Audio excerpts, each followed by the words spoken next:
Welcome to the Valley College Connection, where John Kawai and Scott Wigan, two Valley professors, engage in a conversation about success with educators and students. Each week, they'll sit down with a different guest to find out ways each of us have had to plan, persevere, and overcome to where we are now. The show will also highlight resources and services that are working to make a difference at Valley College. We are joined this afternoon by Professor Richard Kahn, who is the professor of music at Los Angeles Valley College. Thank you so much for joining us, Professor Kahn.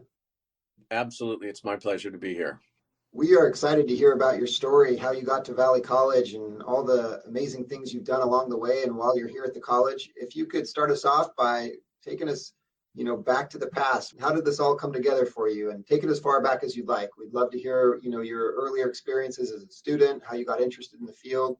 Looking forward to the conversation. Beautiful. Let's see how I can do with that. Well, I'd like to preface this by saying I came to where I am, wherever that is, in a very unusual way. I think that most people perceive people in the music industry as having started developing their craft at the youngest age possible, sometimes as young as 3 or 4 years old.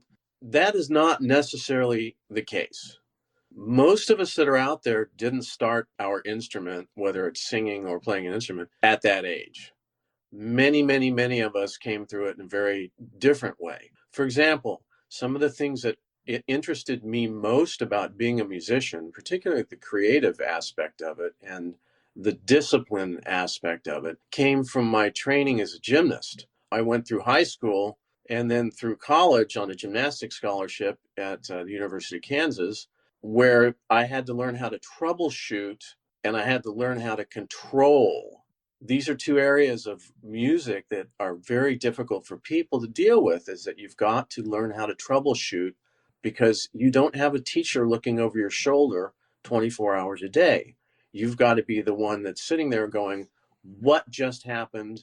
How do I fix it? So my training in some other areas seeped into my musicianship training later in life. I was just going to pause you for a second, Richard, because that's super interesting in and of itself. So kind of entry into this as a gymnast was something that surprising to me. But I'm curious, even at that point, as a high school student or even earlier than high school, did you have any inclination about music at that point, other than perhaps the love of music? Or as you said, many people don't start off early, but did you play an instrument in elementary or high school? Yeah, eventually, somehow, I talked my mother and father into getting a piano because I was interested in the piano because the first time I saw a piano and put my hands on it, I thought it was just a fantastic sounding thing. So I did have a piano and I did get some lessons when I was age 10, 11, and 12. But like so many people, I quit when my teacher moved away and I had to get to another teacher. And I did not like that teacher very much. And then I quit playing. So I found myself with a bit more time and I took to some other things like sports, particularly gymnastics, which is a very creative, self-motivating kind of experience. And I had to learn how to deal with all of those components of gymnastics if I wanted to win. And I wanted to win. And I did win. I was the Kansas State champion. What was your specialty in gymnastics? What did you focus on? I was the all-around for Shawnee Mission East High School in Kansas City.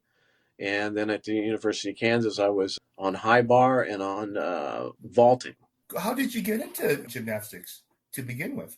Well, it's a really good question. For me, a lot of this comes from an inner need, if you will, for attention and to do things that are hard to do that other people can't do so that they look at you and go, wow, how in the world did you do that? And gymnastics seemed natural for me as a relatively small individual, 5'8", and that's big for a gymnast. It seemed to me to be a sport where I could get some attention out of it because nobody else could do that stuff. It was the same thing with music. I liked the fact that when I went to a party that I could play something by Elton John when nobody else could play the piano. I thought it was cool. And so that was part of my motivation, was the attention factor. So how many hours did you spend on practicing gymnastics? Like, what did your day look like? I went to high school like anybody else. And then at the 7th period, instead of going to study hall, I went to the gym, worked out with the coach. And then when school was technically over, practice began, and it was about a 3-hour practice every single day. So I put in about 4 hours a day doing gymnastics. And so it wasn't that alien to me to go, okay, I need to practice the piano for 4 or 5 hours a day if I want to get any good at it. Because I'd already done something that had required that I have that attitude, which is, yeah, it's going to be 4, 5, 6 hours a day, probably 6 hours a week if you want to get any good at it. So what were your thoughts when you started thinking about going to college out of high school? What major were you thinking? No, nothing music. I was strictly whoever gave me the best gymnastics scholarship, and it was the University of Kansas. So I went there on a gymnastics scholarship and made the varsity squad, if you can call it that. I competed at the national level. It's very cool. And again, playing the piano was another thing that I did on the side. They had a piano at the dormitory that I was living at. So I would go down and play the piano down there, just play by ear, what we call playing by ear, because I didn't really read music very well. And again, people would come around the piano, and it was attention getting, and I was an attention suck back then. Again, it seemed like something that was worthwhile for me. Plus, just in general, it really sounds good and feels good when you make sounds and music that are pleasing. So at that point, what are you playing? What are you listening to, and what are you playing on the piano? What are you picking up? So this is about age 20, 18, 19, 20. And so we're talking about mid 70s. So what was on the radio, of course, we only had the radio and records.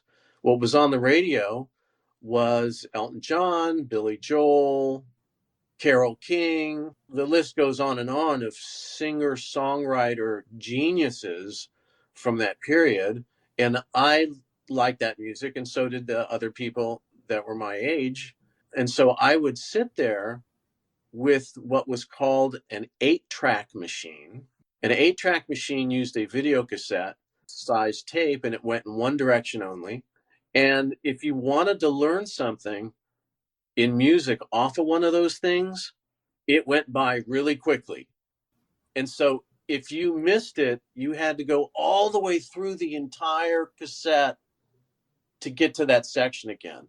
So it taught me to pay attention, to listen hard. So you were not trained in Kawasaki. You were just born with a perfect pitch? I don't have anything like perfect pitch. Nothing like it. I developed over the years what we call relative pitch, which is I've got a good sense of what the notes are if it's at a piano. But if another instrument's playing it, I don't have a clue. Like a normal person, I didn't have any particular gifts other than I was pretty good at math and I have pretty good ears. It's funny that the comment you're making about those 8-tracks, because I grew up with those in my house, and I remember, the same thing. You listen to a song, and it's not as though you could rewind and go back to a part of the song. It was just as you said. It was listen to the whole thing again until you get to that point. So I can just imagine, for somebody who's really focused on music, the emphasis that listening would really have to play in that sort of situation there. Now, do you also sing while you were at the piano, or were you just focused on the playing part of it?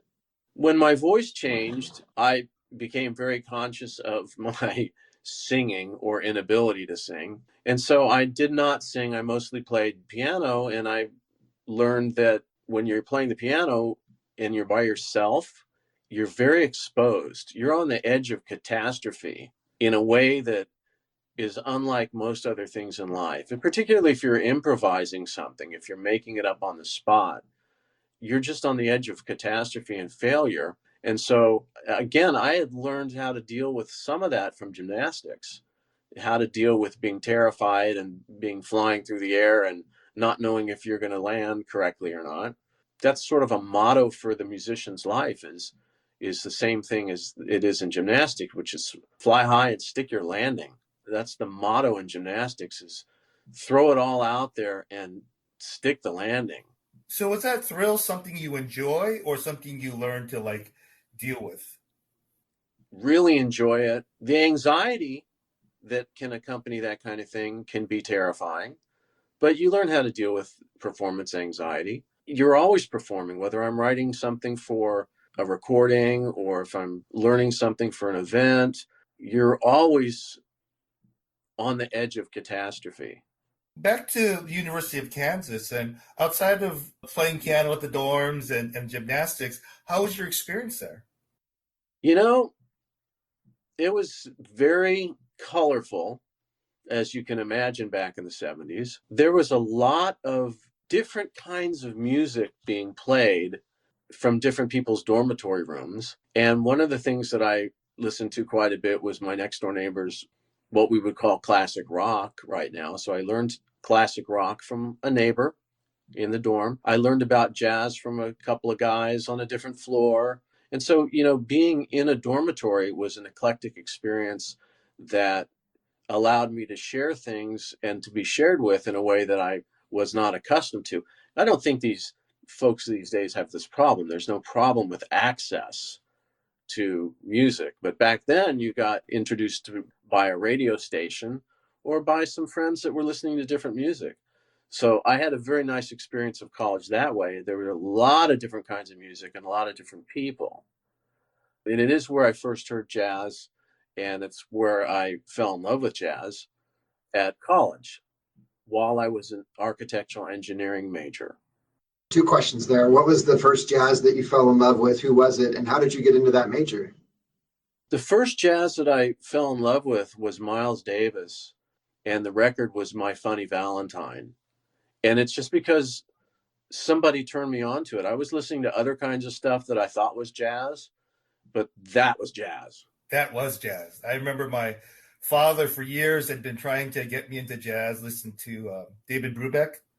And it was okay. Modern Jazz Quartet, that was okay. And I remember he tried to get me to sit down and watch a documentary about Miles Davis. And I thought, I'm not interested.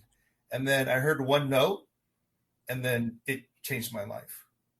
Miles Davis is just, it's different. You just have to hear a few notes and all of a sudden your mind's blown. Who were the other jazz musicians you're interested in? At that time, I was listening to a lot of what has become pop commercial pre-wave jazz, like bands like Spyro Gyra. And I'm not disrespecting these guys. I'm just saying where they fell in the mix was very, very commercial. So I was listening to very commercial stuff, and then I was listening to some stuff that was sort of on the edge that I didn't realize was on the edge, like Al Di Meola and Chick Corea. They're sort of on the edge of the jazz thing, way past, in a lot of ways, what had happened to jazz. And I was fascinated by their technique and the colors and the sounds and just this internal battle that I had with myself about whether or not they were really truly making that up on the spot or whether they'd practiced it a million times. And to come to terms with that and go, they made that up on the spot and the microphone just happened to be there. That was a little much for me.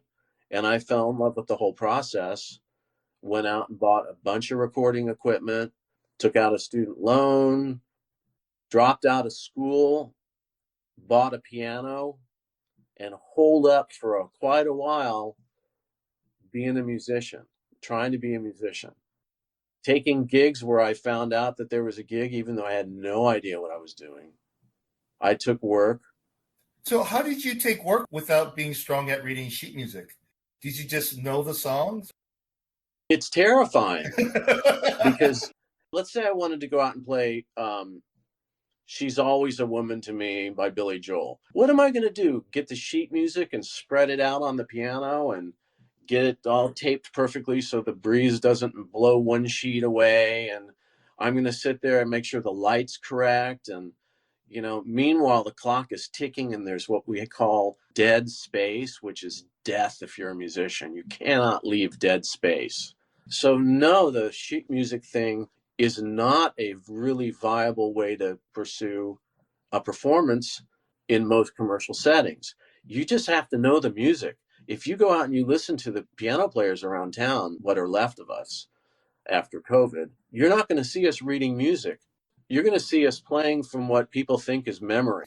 So when I go into a music store and I see that big book of standards, that's not something that's actually used? Is that something that people just practice out of?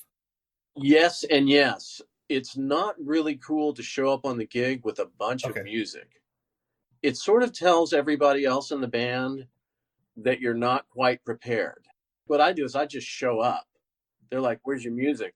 It's in my head, and it's about to be made in front of you real time, like a fancy recipe at a restaurant. So before you could become a gig player, how many just sort of standard tunes do you have to have in your head before you can just sort of jump in and say, what are you guys playing? And I can jump in and just play with you. Okay, so my experience is my experience. So I'm coming from a school of, it's a position of gigs that do in fact exist, that do have people sitting right up on top of you that either are going to be bothered by you or going to love you or hate you, mixed with the clink and clank of people's drinks and silverware, mixed with occasionally the bartender making a margarita. You know, so there's a lot of distractions, a lot of things that can go on the gig. And if you're reading music and you blink, you're dead. If you're playing by ear and you blink, you're totally dead. So all of these distractions become something that you incorporate into your practice routine. There are going to be times when the curtains catch on fire on the gig. And I know that from personal experience, having been through that 3 times. There are going to be times when you're on the gig and there's a terrible earthquake aftershock, because that's what happened in 1994. Is I was playing on the gig and there were aftershocks going on nonstop that whole afternoon. All these things in life prepare you for what can happen on the bandstand. So as you're practicing, at what point did you know you're ready? What was your first start? Let me step back to finish that last question. How do you know when you've got enough material? You know you got enough material when you can play an entire set of music and not repeat yourself, and then come in to play your next set and do the same thing. So yes, do musicians repeat themselves? Yeah, it's true that you can repeat yourself if you do it on your first set and then your third or fourth set. But a lot of the real learning, you guys, happens on the gig in real time while you're struggling to sound like a professional. So how do you really know when you're ready? You're ready the first time you get a gig. You're ready. Just go. You just do it. And if you fail miserably and they don't know it and they hire you back, that's your first lesson, which is that most of the time people have no idea what you're really doing. And the next lesson is always play music that they know. So don't play hardcore jazz in the lobby of the Beverly Wilshire Hotel in Beverly Hills. When you're in the Polo Lounge at the Beverly Hills Hotel, you can play some jazz. Don't play classical music in the Beverly Hills Hotel Polo Lounge. They don't like it. After a while, you get a feel for what's out there and what's expected.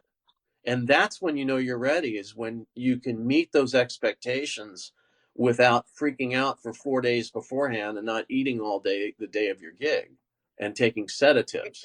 Know you're ready when you can show up and your airplane lands at 3:00 in the morning in Alaska and you're getting on the tarmac and there's your piano and you sit down and play the Star Spangled Banner. Then you know you're ready. What happened after you quit school and then you start Quit playing? school. And then what happened after? It's kind of funny how when you drop out of school and you don't have any income, how suddenly creative you can be in getting work. And what I actually did was I needed work. So I put on my one jacket and my one pair of decent shoes, and I went walking down the street in Topeka, Kansas, downtown Topeka, Kansas. That's where I happened to live when this stage was going on. And I walked in every place down the street and said, I'm a waiter and I'm a damn good waiter and I'm needing a job. Then the next place I went in, I said, I'm a clothing salesman and I'm a damn good clothing salesman. So I went in this restaurant called the Ben's Club. First thing I noticed was that they had a piano. And I walked in and I just said to the bartender, who turned out to be the owner, I'm a waiter and I'm a damn good waiter and I need a job. He goes, I don't need a waiter. I need a piano player. Can you play the piano? That happens once in your life. I said, I can play the piano. When do you need me? He said, Saturday night. I said, okay, what time? What's it pay? Showed up on the gig Saturday night with a bass player because I was terrified to be and playing the piano by myself. And I showed up with a bass player, and we did a 4-hour gig. Now, did I know 4 hours worth of material? No, I had a fake book in front of me, just like you're describing, a book of standard songs. And I could read enough music that I could read the melody and play something with my left hand.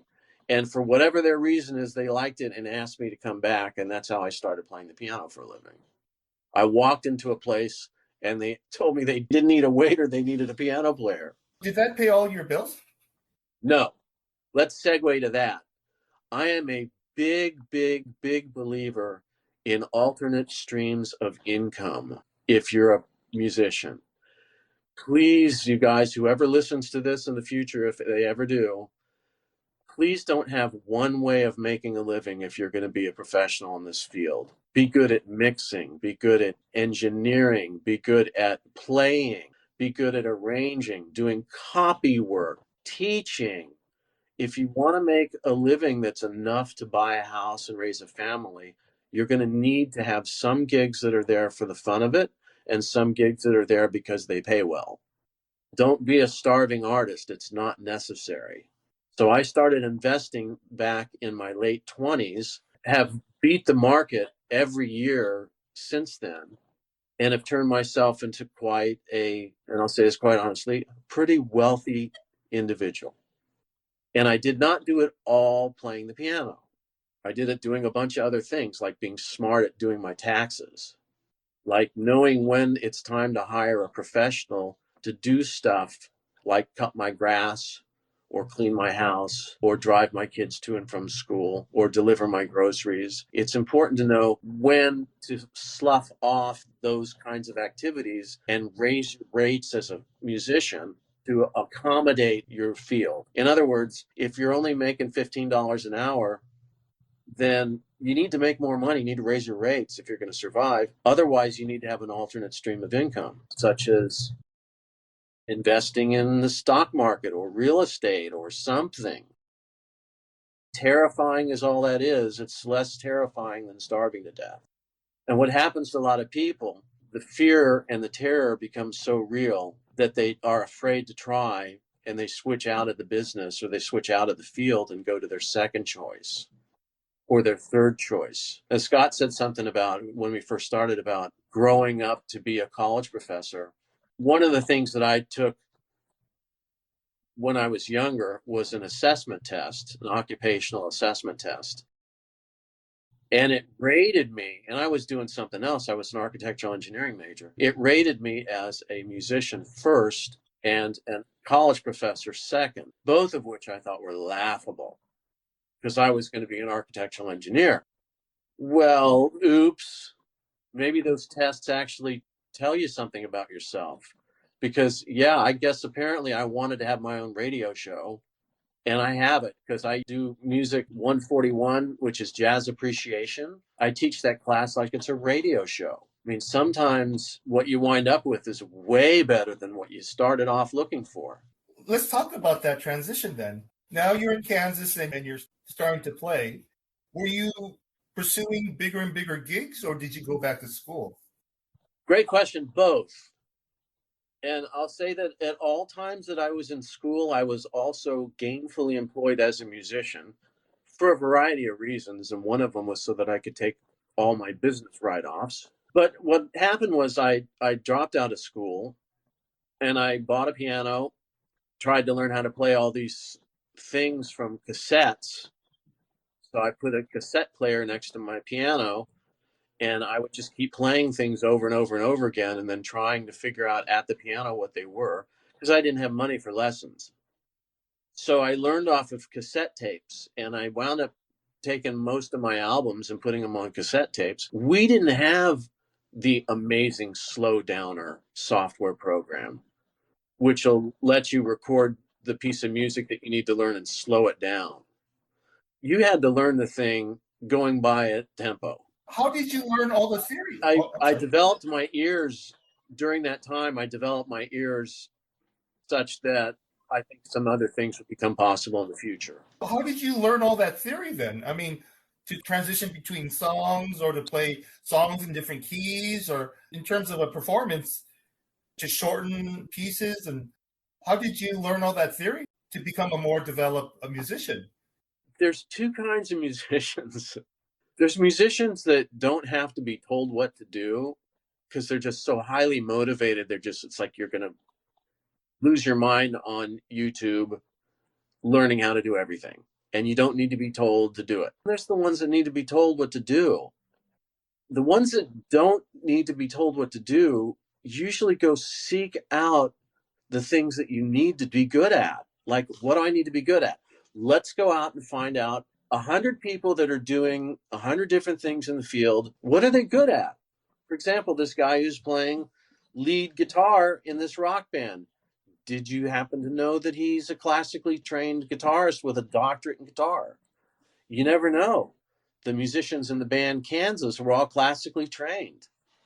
They all came from a classical background. You never know. So what I like to teach people to do, or to recommend people to do, is to take a survey of what people are doing in the field, in the area that you're interested in. Do your homework. For example, when I moved to Los Angeles, I came here off of a cruise ship. I was a music director on a cruise ship in the Caribbean. I had dropped out of school yet again. I had finished at Washburn University with a degree in classical piano. And then I went to North Texas to study jazz, because that's the best place in the world for jazz. I went to the University of North Texas and got a scholarship there so I could afford to go out of state. And then I moved to Texas, and then I got a gig on a cruise ship. So I dropped out of school again and went out on a cruise ship, where I really learned what is expected of you. That's a very common gig for musicians to do, is to go on a cruise ship.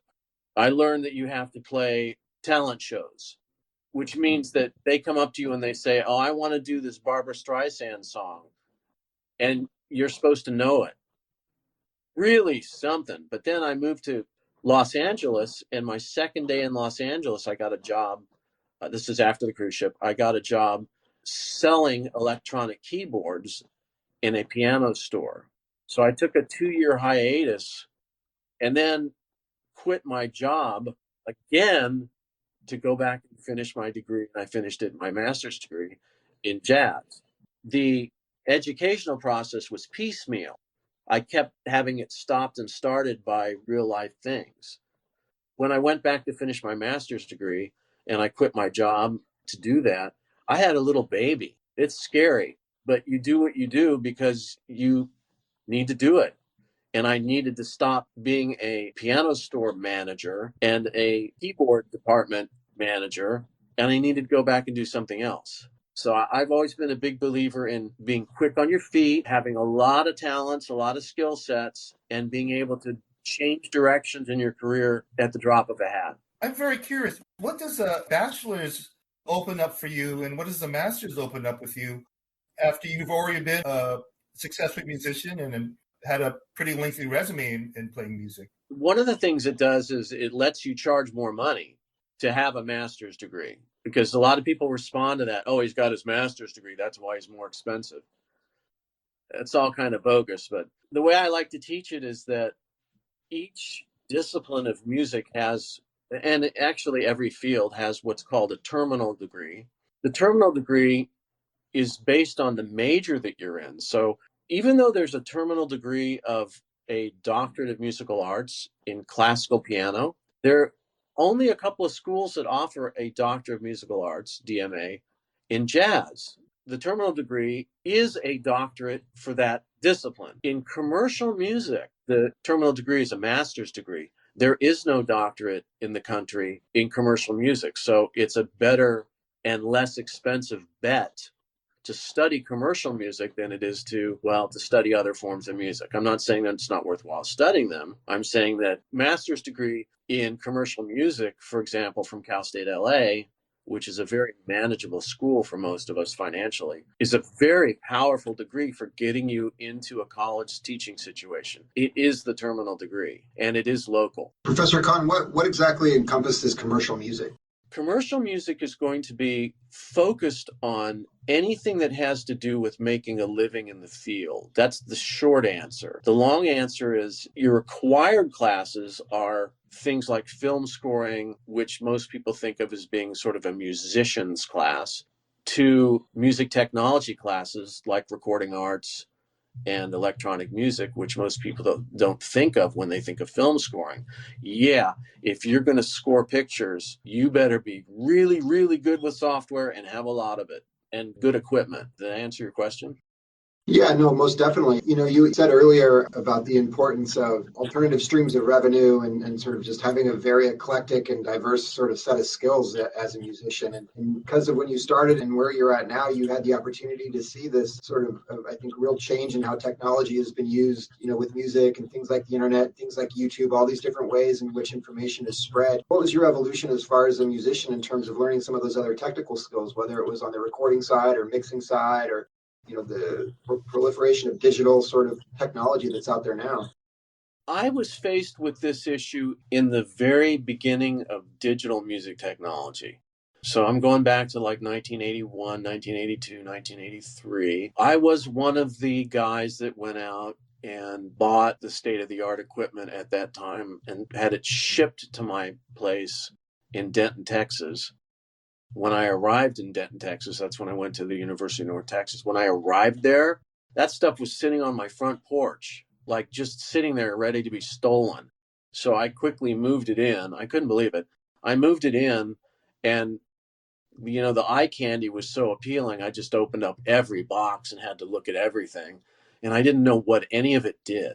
So I went to the library at the University of North Texas and I checked out every magazine, literally checked them out with a library card and started doing my research. And I started photocopying any article that I thought could possibly help me because I knew nothing about it. I had no background in it. I was coming out of a classical piano degree. I just bought the stuff and went into debt and said, okay, well, I need to learn how to use this. Nobody knew how to use that stuff. I'm talking about the Yamaha DX7 and the TX816 and the QX1 and all that first generation stuff was the state of the art. Nobody'd seen that stuff before. So I bought it and jumped in. And it turns out that I was pretty good at it. And I wound up getting better at it and making money doing it by doing all of the North Texas Jazz Studies guys' projects. We all had stuff that we needed recorded, and none of us knew how to do it because we were jazz guys, or in my case, I was a classical guy. So they looked to me because I had the gear, and so I was getting paid on the job, which is where I learned how to get paid on the job. How did you make the transition into becoming a professor? I had a very unusual thing happen that I swear by. This is a great, great thing to swear by, which is always be ready. So Cub Scouts, always be prepared, and be willing to say yes. Because what happened was I finished my master's degree at Cal State LA. And the day after I did my master's recital, David Caffey called me up. He was the chair. He called me up and asked me if I would join their faculty as an adjunct jazz piano teacher, because they had Victor Segarra there, and he's a world famous salsa pianist. He was in the Jazz Studies master's degree program, and there was nobody to teach him there. So I did what any good person would say, which is yes. After I did that for a while, I got hooked up with a class. They needed somebody to develop a part of a class and a textbook. And I said, they asked me if I'd ever done that before. And I said, no, they asked me if I could do it. And I said, yes. Again, they didn't ask me if I'd ever done it before. They asked if I could do it. And David Caffey called me one day and told me that the guy was quitting who was running all the electronic music stuff and asked me if I could teach electronic music. And there's only one answer for that one as well, which is yes. Again, he didn't ask me if I'd done it before at the college level. He just asked me if I could. And that's how I got into Cal State LA, was that I just said yes. I didn't say, oh, I'm studying it, but, none of that nonsense. It's like, can you do it? Yes. And I took that attitude in my professional career with gigs. I almost never have taken a gig that I wasn't ready for. I just wasn't sure if I was ready for it at the time. But I've only failed on the gig one time. What happened at that gig? I was called at the last minute to sub for Dana Bronson at the Four Seasons Beverly Hills, and it was with the Dana Bronson band, which had Angela Carroll Brown fronting it. And Angela's great, but she does every tune in weird keys. And so she kept calling songs out. I didn't know all those songs. I said, nope, nope, nope. And then we'd find one and I'd go, yep. And then be what key? And she would do them in some weird key. And I was like, where in my degrees did they teach me that? They didn't. That's why I make all my students transpose, which means change keys. Well, that's what I was wondering, right? You were talking about, hearing all these, learning by ear. And that's sort of the issue, right? Yeah.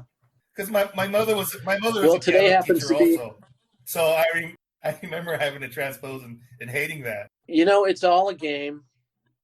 Sitting at the piano or your instrument or your computer for 5, 6, 7 hours a day, it's a form of a game like any other thing in life. And you find in the game, you find what you love about it. And then you find the things that you hate about it, and you try to minimize those things. Oh, that was the other question I wanted to ask you. If you're going to be a professional musician, how many hours do you need to be practicing every week? Like, what does the discipline look like? So I look at it this way. Having been an architectural engineering student, we had a class called design class. It was a 6-unit class, and it took up all your time and all your nights, every day, every night, so that you never had enough sleep. That's when you do all your designs of your buildings that your assignments are. So I was used to working 12, 18 hours a day at my craft. And so to come to music and it was 5 to 6 to 7 hours a day didn't seem that unusual. And given that doctors spend that much time a day and lawyers spend that much time outside of class in the law library, I don't think it's unfair to ask musicians to spend 5 to 8 hours a day developing their craft. Oh yeah, I think 5 Everybody hours. else I thought 5 hours is short. Well, it depends. If you're working on one piece of classical piano music for 5 hours, you're wasting your time. You got to divide that 5 hours up into everything that you're going to need to be able to do forever at your instrument. 10 minutes of this and 10 minutes of that and 5 minutes of this and a half hour of repertoire building and 30 minutes of changing keys with songs that and then 5 minutes of changing keys with songs that you don't know, because that's all you can stand. Playing everything in a bossa nova, turning around and playing them all as waltzes. Okay, now I'm going to walk a bass line. We're going to turn it into this. Nobody teaches you that. That is absolutely vacant from academic programs. So in order to learn that stuff, you've got to be self-guided, or you've got to go to a place where everybody's doing that, like a North Texas or a Berklee College of Music or, wherever it is, Eastman, University of Miami. What licenses in music, commercial music, does Valley College offer, and what does that open up for the students? Let me back up one question before that. How did you come to Valley College? So you were at Cal State LA as faculty. How did you get to Valley? Cal State LA had to move their music department when they renovated the building to make it compliant with earthquake changes. And so it was asked of me if I would tear apart all the recording studios and move them into these other places around campus so that the classes could be offered. And there was no pay for that. And that was asked of me a week before the semester started. And they weren't going to offer any classes that following semester in anticipation of this major dilemma. And I said I wasn't willing to do that. It was adjunct instructor abuse. So I was kind of unhappy about that. And the very next day, I got a call from Valley College to interview. So I had put in an application into Valley College, and it was because my wife asked me to do it. I had gone through this process several times applying at universities. As you know, it's a 2 to 3 month process. And I don't like the way the game is played, where you have to wait and wait and wait. And I had sworn that I would never apply at another college again. This is truth. And my wife said, why don't you give it one more shot, apply at Valley College? Because Diane Winthrop had sent me a letter inviting me to apply. So I did. I put together the package and applied at Valley College and got an interview, and then displaced the existing person who was non-tenured. So that's how I got here. They basically offered me the job and gave me almost unlimited license to teach the classes the way that I thought they needed to be taught. And then I redid the curriculum because the curriculum was really messed up, and created what we have now, which are 5 certificates in commercial music, each focusing on a different aspect of commercial music. For example, there's a 12-unit certificate, which is very easy to get, in music notation, where you learn how to use a particular piece of software in order to do music notation. That's our simplest one to get. The most complicated one to get is the full-blown certificate of commercial music, because then you have to take all of these classes that are very advanced, including writing for film, writing for big band, electronic music, recording techniques, jazz appreciation. It's a lot. It's a big deal. And the hardest one to get is the AA, of course, in commercial music, which is a very powerful degree. We got in we've gotten in 3 students straight into a master's degree out of our AA program. Here's how that worked. They had degrees in other fields, bachelor's degree in a different field. They came back, got their AA in commercial music, and then went to Cal State LA in the master's degree program in commercial music. I'll tell you right now, I got my son, who is super into all of this, is at Valley College studying in the commercial music program with the intention of going to Cal State LA to get that terminal degree in commercial music. That AA has to be an incredibly strong foundation that would allow students to make that transition. Scott, without being so hard that it drops half the student body. Because we all know how hard it is to be good at this stuff. Just to learn it is one thing, but to get good at it, it takes for a long time to get good at Logic or Pro Tools or Finale or any of these pieces of software. You don't just learn it like, GarageBand used to be, where, oh, okay, that's how you do it. These are monstrously deep pieces of software that require hours a day of attention. Professor Kahn, at this point now, what are the different irons in the fire that you have? So obviously, as the professor of music at Valley College, all that involves. What else are you doing, and are you interested in now? Okay, so I'm on the 3rd incarnation of my textbook, which is called Fundamentals of Music, A Modern Approach. It's published by Kendall Hunt Publishing, and the web version is through Great River Learning. And I just finished, right hot off the presses, converting all worksheets and all exams, quizzes and exams, into a format that is automatically gradable by Great River Learning's platform. We now have a class at Valley College. It's going through, this will be the 3rd time that we've run this class, but this is the first time it's going to be run with the materials completed. We're running a asynchronous section of Music 101, where there is no meeting point. It's completely self-directed. Everything opens and closes automatically, like we've been taught. But here's the kicker. Everything self-grades. I don't know if Valley College knows that I'm doing this. I'm keeping it a little quiet for the time being, but we ran that class and it was very successful. And this semester I've got right now 40 students signed up for the class, and that's 40 students times 8,000 worksheets I don't have to grade. So it's been a personal task of mine, and I also think it's necessary for the industry, is to have some classes out there that are traditionally taught face-to-face or one-on-one that are actually for college credit, that are not following that system anymore, where you can actually do the entire thing from your home. It's fantastic. Yeah, and doesn't have to be there to grade it. So that's one of the projects that I've been finishing up right now. When was the first edition of your book, your textbook? When did that first come out? 2009. What else am I doing now? I am recording various people that have been important to me in my life. I'm recording them and doing my arrangements with them on them, particularly their vocalists. I'm working on another set of recordings of piano. Doing a concert this coming semester with a couple of different people that are musically important to me from around town. I stay busy. I got gigs, not too many, but got gigs. One of the things that I want to leave behind is a collection of all of the ways that I play music written out note for note. Very time consuming. I've done about maybe 15 or 20 of those. And that's for all the people that are master's degree students that are studying jazz, that have no idea how to sound like a pop musician, pop rock as in. I actively invest. I keep up with my portfolio. I have a business that's running out at the back of my house. It's a fitness business. Your mind is just always running, huh?